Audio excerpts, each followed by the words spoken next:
Lors d'une manifestation pro-Palestine, une femme musulmane, Free Palestine, a gentiment rappelé à un militant LGBT qui n'était pas le bienvenu et qui n'était pas sur la liste des invités. Le comble de l'histoire, eh bien, c'est que ceux qui vont défendre sont exclus avec un petit plot twist, victimisation en prime. Voilà, c'est l'hôpital qui se fout de la charité, voilà, la prostituée qui se fout du trottoir, les gars. Allez, let's go! On est parti, direction Twitter. Déjà, oui, Twitter, j'allais dire Tweetos, Twitter, tu vois, un mélange des deux. J'en perds mes mots, les bras m'en tombent carrément quand je vois ce genre d'actu. Allez, petit like et commentaire pour le soutien à la force et le référencement. On a quoi? Lors d'un rassemblement pro-palestinien, une femme musulmane dit à un militant LGBT qui n'est pas le bienvenu. C'est le prix à payer pour soutenir ceux qui vous rejettent. Bon, bah, voyons ça. Moi, j'ai quitté mon pays à cause de vous. Vous êtes des extrémistes. Vous acceptez pas la liberté. C'est un pays laïque ici, démocrate. Ça commence à se foutre légèrement sur la tronche. Comment est-ce qu'on pourrait résumer ce style de vidéo? Bah écoute, c'est comme si tu voulais offrir des fleurs à quelqu'un qui n'aime pas les plantes, mais qu'elle acceptait quand même. Donc en gros, vous repartez tous les deux avec un joli sourire et avec un bouquet d'hypocrisie. Sauf qu'ici, c'est tout le contraire. Tout se dit face à face. C'est quand même incroyable. Ah, franchement, je n'ai pas les mots. Tu as l'impression qu'on est en train de virer, de vriller et d'avoir, je sais pas, peut-être que les gens vont commencer à comprendre. Voilà, que les LGBTQ+, etc. ne sont pas le bienvenu dans les manifestations Free Palestine. Les LGBTQ+, sont simplement les bienvenus sur TikTok, etc. Quand ils regardent les vidéos des influenceurs pro-Palestine et pro-islam, bien sûr. Parce que oui, faire du fric, des abonnés et des likes, c'est pas haram, hein, ça. Ne l'oubliez pas. Qu'est-ce qu'on a ici? Cette femme résume bien ce que les Français pensent. On n'en peut plus de tous ces kéfiers et de ces drapeaux palestiniens partout, tout le temps. Ok, donc Palestine vivra, Palestine vaincra. Ah ben, écoute, j'espère simplement qu'il y aura de moins en moins de dommages collatéraux. Parce que c'est eux les vraies victimes, peu importe le camp dans une guerre, Israël, Palestine, Ukraine, Russie, Chine, Taïwan, toutes les autres guerres, le conflit afghan, la guerre en Somalie, t'as quoi d'autre, la guerre de la drogue au Mexique, ce sont toutes les personnes collatérales qui subissent la guerre, qui n'ont rien demandé, c'est à eux qu'ils font penser. Allez, on voit ça.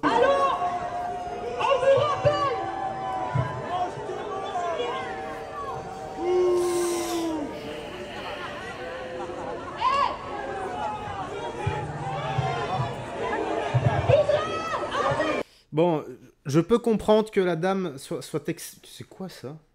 Pourquoi on voit... Ah oui, oui, c'est ok. Ok. J'allais dire, putain, la vidéo, elle est trop bizarre, quoi. T'as l'impression que c'est le monde à l'envers. Oui, donc je disais, là aussi, j'en perds mes mots, carrément. Je peux comprendre qu'on soit excédé maintenant. Est-ce que ça vaut vraiment la peine de faire ce genre de geste, de provoquer, de manquer de respect comme ça? Je ne sais pas si c'est comme ça qu'on va avancer et je ne sais pas si c'est comme ça que les gens ouvriront les yeux et comprendront. Je n'en sais rien. Alors oui, manifestez si vous le voulez pour la Palestine, faites, mais sérieusement, est-ce que ça change quelque chose? Voilà, est-ce que ça serait pas plus simple de prendre un billet d'avion, allez, parce que le retour, il n'y aura pas besoin, comme ça vous économisez un peu de thunes, hein, et vous allez manifester en front, ou vous battre en front, avec toute la gauche, la LGBTQ+, etc. Je suis certain que vous serez très très très très très bien accueillis là-bas. Donc donnez de votre personne sur place pour aider les Palestiniens. Mais bon, pour en revenir à la dame, c'est pas malin. Voilà, c'est pas malin, ça ne sert à rien. Et ça risque encore une fois de dégénérer, qu'on balance des parpaings sur son appart et qu'on casse tout. Voire pire. Parce que tu sais bien, des cocktails Molotov, c'est vite fait hein, de nos jours. Hein. Bon, on a quoi ici? Alerte FE, des propriétaires en France délogent par leurs propres moyens des locataires qui ne payent plus leur loyer. De plus en plus de propriétaires font face à ce problème. Ah bah, ils ont 100% raison, hein. Ah bien sûr. Ah bien sûr, attends, tu t'es saigné à acheter un bien, Et tu as des gens qui ne veulent pas respecter leur part du contrat? Non, ça va pas comme ça. Bref, moi c'est Léa, j'ai délogé ma locataire et entre-temps il y a eu quelques rebondissements, alors je vous laisse me suivre. Un message lui avait été envoyé pour lui dire que je ferais une intervention chez elle le 10 avril. Chose faite, j'ai changé les serrures. Mais bam, entre-temps, un virement de 400 €. Bon, on est loin des plus de 3000 € encore d'impayés. Donc, je reste dans le logement. Bon, heureusement, moi, j'ai jamais eu ce genre de souci. Le seul souci que j'ai eu avec un de mes locataires, c'était... Bah, j'avais fait une vidéo là-dessus. C'était un locataire qui était devenu... qui avait menacé mon frère verbalement et légèrement physiquement. La vidéo est sur la chaîne où je le confronte, d'ailleurs. Heureusement, c'est pas parti en vrille. Et tu sais quoi? Bah, je l'ai viré, je l'ai dégagé en 2 semaines. Illico presto, voilà, comme ça. On était qu'à 6 mois de bail et je l'ai quand même fait dégager, même si j'avais pas le droit légalement, entre guillemets. Bah, il a senti que j'étais cool, hein, mais jusqu'à un certain point. Voilà. Heureusement, je trouve qu'on a vraiment géré ça comme des chefs, mon frère et moi. Et ma femme également. Alors, on a quoi? Enfin, mes 2 frères même, parce que j'ai un de mes frères qui était médiateur qui l'a appelé. Comme ça, il a vu qu'on n'était pas seul. Et pire, c'est que j'avais mis également mon avocat sur le coup. Comme ça, s'il dégageait pas. En fait, chaque fois, j'allais balancer quelqu'un d'autre sur le coup, tu vois. Avocat, puis des amis policiers, et puis la justice, c'est obligé. Sauf que là, en justice, j'ai pas vraiment de contact. Et je connais pas encore de juge. Mais il faudrait. Alors on a quoi? Vous vous souvenez de l'époque où vous alliez à la foire avec vos parents, les fous rires, dans le palais des glaces, les lumières, les sons, les odeurs, de chichis et de croustillons chauds? Eh ben mémorisez bien parce qu'à cause... Oh le gars, s'il vous plaît, vous savez pas appeler ça des racailles plutôt que des blacks et des arabes, s'il vous plaît, ça sera bientôt fini. Dites simplement des racailles, car la racaille n'a ni origine ni statut social. Même si il y a des chiffres et que je ne conteste pas les chiffres.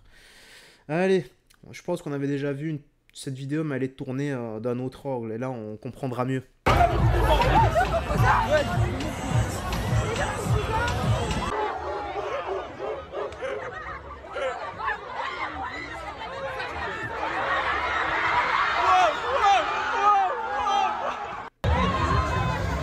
Ouais, jusqu'à c'est parti dedans. Wesh.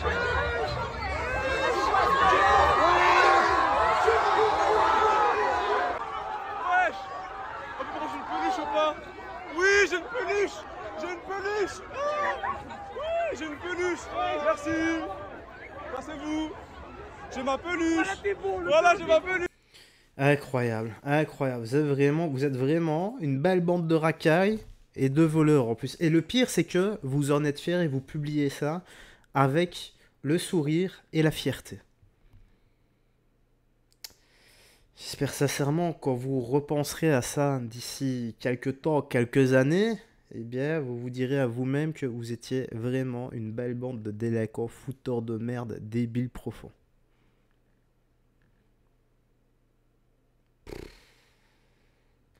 Honnêtement, hein, moi j'ai un de mes enfants qui fait ça. Non seulement, moi je ne lui mettrais pas une rouste, hein. Non seulement je l'enverrais rembourser le forain et je lui dirais tu rapportes également ta pluche. Et après ça, on ira dans un club de boxe, tu vois. On ira dans mon club de boxe, j'expliquerai la phase et je lui dirai ok les gars, allumez-le. Pas vraiment au visage, mais faites-lui mal au niveau du foie, voilà. Là où ça a piqué, au niveau de la rate, au niveau du plexus, voilà. Faites-lui bien mal. C'est un délinquant, donc il veut jouer les délinquants. Eh bien, apprenez-lui un peu l'éducation et le respect. Ben, c'est ça qu'on devrait faire. Ce serait les choper, tu vois. Tu leur mets 2 gifles, après tu les mets dans un club de boxe. Et tu les éduques avec le noblard. Ouais, ça serait bien. Alors, on a quoi ici? J'adore mon métier. Ok. Bon les mecs, je vais vous partager un truc assez kiffant. Donc vous voyez, là je suis aux Champs-Élysées. Hein, la plus belle avenue du monde, comme on dit. Et qu'est-ce qu'on voit juste devant? Hop! Eh ben, vous avez vu le kiff un peu. Donc, bah c'est ça en fait. Quand on s'en prend à frontière. Bah nous on s'est dit qu'on allait faire une petite réaction. Ils voulaient nous interdire d'un kiosque à l'Assemblée nationale. Bah là on est dans tout Paris, affiche géante pendant plusieurs jours. Donc voilà, on réapprovisionne les kiosques. Vous savez qu'on en a réimprimé 15 000. Donc entre aujourd'hui et demain, retournez chez votre kiosquier ou commandez-le sur le site. Bisous bisous. Il y a quelque chose dans ce monde qui est régi par une puissance qui fait que la vérité finit toujours par éclater, la justice finit toujours par triompher. La vérité prend l'escalier Le mensonge prend l'ascenseur, mais au final, ils arrivent toujours au même étage. Et le bien l'emportera toujours sur le mal. Amen, mes gars. Mes gars, j'ai dit. Les gars, pardon. Oui, donc vous n'êtes pas mes gars, loin de là. Moi, je ne vous contrôle absolument pas. Votre libre arbitre. Et je ne veux pas de secte ici. On est tous les mêmes. Et on fait partie de la Justice League, les gars. Non, ça devient une secte. Non, on va arrêter d'appeler ça la Justice League aussi.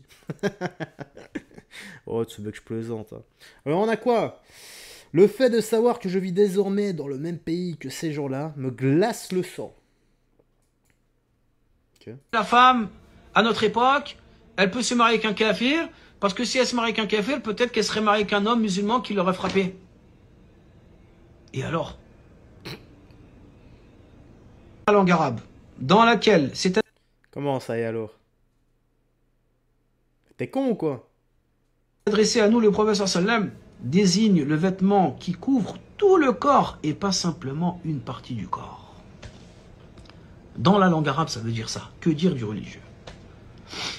Attention, attention, attention aux imams égareurs qui sont en train de dire ne vous voilez pas, ça va à l'encontre de la société, ça va à l'encontre de ceci, ça va à l'encontre de cela, etc., etc. Leurs femmes seront habillées mais nues. C'est pas exactement ce qui se passe de nos jours. L'homme il va à la mosquée avec sa voiture et sa femme elle est nue. C'est-à-dire qu'elle est habillée mais nue. Mais fais-toi belle pour ton Seigneur avec un beau djilbab qui soit ample, pas parfumé, qui ne ressemble pas à des choses, des habits des hommes ou à des non-musulmanes. Fais ça pour ton Seigneur et ne t'inquiète pas pour ta subsistance. Mon mari m'a divorcé. En fait, Fatimatu bint Qais, son mari l'a divorcé et a refusé de subvenir à ses besoins. Il a refusé de subvenir à ses besoins.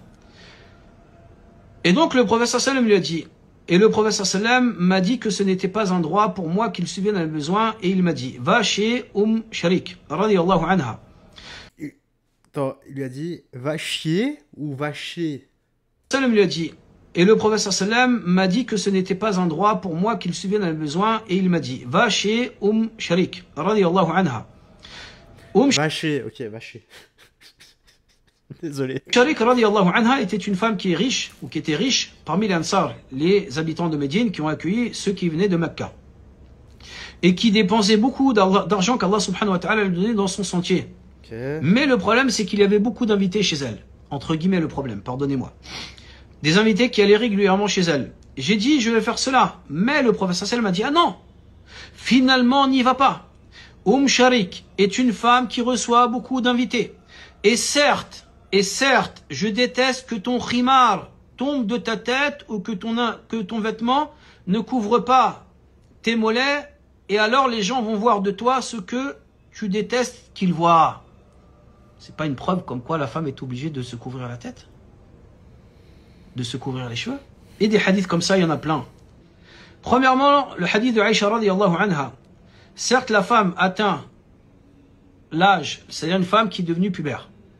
Une femme qui est devenue pubère, qui a donc les menstrues, il lui convient qu'on ne voit d'elle que cela et cela, c'est-à-dire qu'elle a montré son visage et ses mains.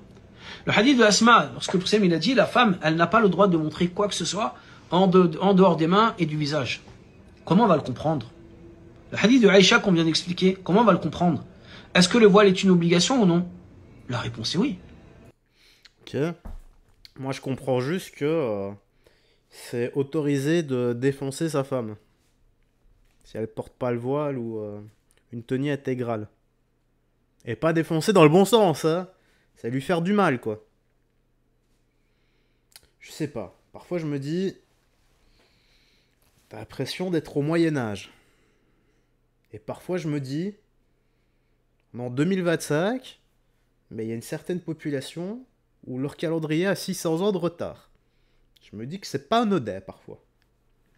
T'en penses quoi, toi, dans l'espace commentaire? A-t-il raison ou non? Voilà.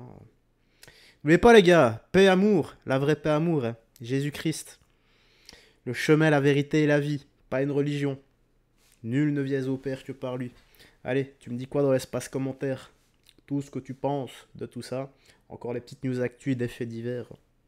extrêmement glaçant, violent et burnotique, si je puis dire. Prends bien soin de toi, des gens que tu aimes, et on se dit à la prochaine pour d'autres vidéos. Bye! Garde la foi et que Jésus-Christ te bénisse, vous aussi monsieur. Que Jésus-Christ vous bénisse, puisse-t-il vous ouvrir les yeux et puisse-t-il vous faire revenir vers le côté lumineux de la force. Ouais, on mélange Star Wars et tout, tu vois. La chaîne devient poétique, les gars, et philosophique.